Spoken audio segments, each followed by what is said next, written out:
देखिए ट्रांसफॉर्मेशन के अगले चरण में पास्ट में हम आते हैं। तो पास्ट में past indefinite tense, past continuous tense और past perfect tense. Past indefinite tense, past continuous tense और पास्ट परफेक्ट, इन्हीं तीन टेंसों का एक्टिव वॉइस से पैसिव वॉइस बनाया जाता है। तो देखिए हम सबसे पहले पास्ट इंडेफिनिट लेके चलते हैं। पास्ट इंडेफिनिट टेंस के एक्टिव वॉइस में, एक्टिव वॉइस में आपका क्या रहता है? पहले बात ध्यान दीजिएगा, वर्ब की दूसरी अवस्था होती है। पहले आप हेल्पिंग वर्ब देख लीजिए। हेल्पिंग वर्ब इसमें डीड होती है, तो यहाँ पर आपका क्या हो जाएगा? Was where. पैसिव वॉइस में सहायक क्रिया क्या होती है? वाज और वेयर हो जाती है। यहाँ पर वर्ब की दूसरी अवस्था होगी, तो यहाँ पर वर्ब की तीसरी अवस्था हो जाती है। यहाँ पर सब्जेक्ट, यहाँ का जो सब्जेक्ट यहाँ पर ऑब्जेक्ट बन जाएगा, यहाँ का ऑब्जेक्ट यहाँ पर सब्जेक्ट बन जाएगा। तो देखिए ये रहा नियम। एक्टिव वॉइस का पहले आपको सब्जेक्ट लिखना होगा, सब्जेक्ट के बाद वर्ब की दूसरी अवस्था, वर्ब की दूसरी अवस्था के बाद फिर ऑब्जेक्ट लिखा जाएगा। ये तो आपका एक्टिव वॉइस का नियम है, एक्टिव वॉइस का नियम है। और पैसिव वॉइस का नियम है। एक्टिव वॉइस का नियम है कि सबसे पहले सब्जेक्ट, फिर वर्ब की दूसरी अवस्था, फिर ऑब्जेक्ट। ये सिंपल सेंटेंस का है, अफर्मेटिव का है। फिर पैसिव वॉइस में क्या हो जाएगा? पहले आपको लिखना है ऑब्जेक्ट,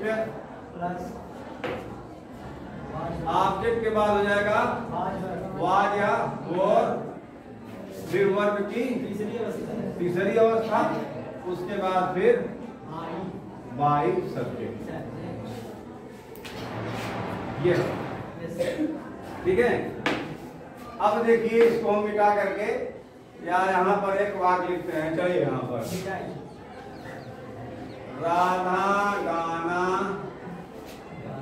नहीं गाया, राधा गाना नहीं गाया। ठीक है, राधा गाना नहीं गाया, क्या आ जाएगा?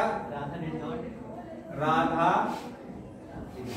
did not sing a song। अब इसका पैसिव वॉइस क्या आ जाएगा? A song was not yes sung by Radha।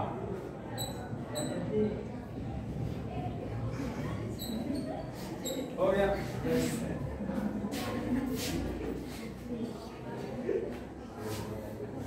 अच्छा, इसको हम हटा करके एक वाक्य लिखते हैं।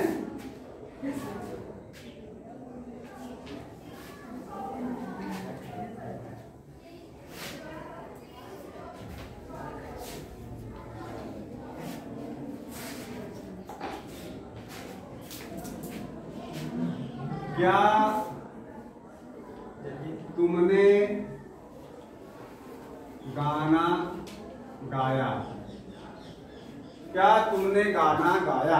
इसका अनुवाद क्या आ जाएगा? Did you sing a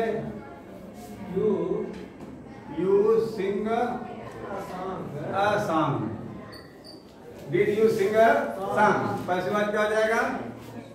अब भाई ये सॉन्ग आपका इधर आएगा, जिसके अनुसार हो जाएगा वाज या फिर was a song yes you sung by you। अब देख लीजिए सर, अब ये अफर्मेटिव का था। पैसिव एक्टिव वॉइस में आपका हो जाता है, पहले आपको डिड लगाना होगा। अगर सिंगल इंट्रोगेटिव सेंटेंस है तो, अगर सिंगल इंट्रोगेटिव सेंटेंस है तो सबसे पहले आपको क्या लगाना पड़ेगा? डिड लगाना पड़ेगा। उसके बाद फिर सब्जेक्ट लगाना पड़ेगा, फिर नॉट रहेगा तब ना, फिर वर्ब की पहली अवस्था आ जाएगी, फिर आपको ऑब्जेक्ट लगाना पड़ेगा। अब इसका जब पैसिव वॉइस बनाएंगे तो क्या आ जाएगा? वाज या वर, वाज या वर, उसके बाद फिर आपका हो जाएगा ऑब्जेक्ट। उसके बाद वर्ब की तीसरी अवस्था फिर बाई सब्जेक्ट। नॉट रहेगा, डिड नॉट के स्थान पर हमको क्या लगा देना है, वाज नॉट या वेयर नॉट। अगर डिड नॉट है तो उसके स्थान पर वाज नॉट या वेयर नॉट का प्रयोग हो जाएगा। जैसे he did not write a letter, he did not write a letter, तो क्या हो जाएगा, लेटर।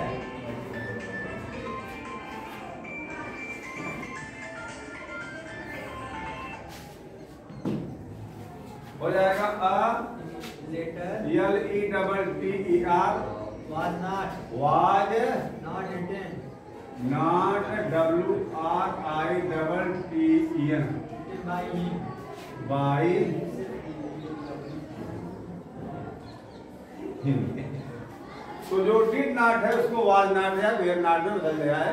क्या वर्ब की जो पहली अवस्था है वह तीसरी अवस्था में हो जाएगी, और जो आपका सब्जेक्ट है वह ऑब्जेक्ट हो जाएगा, और जो ऑब्जेक्ट है वह सब्जेक्ट हो जाएगा। जो सब्जेक्ट है वह ऑब्जेक्ट हो गया, जो ऑब्जेक्ट है वह सब्जेक्ट हो गया।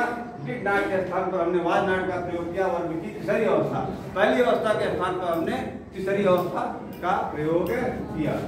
इसके बाद नंबर आता है past continuous tense. Past continuous tense का अगले वीडियो में हम जिक्र करेंगे।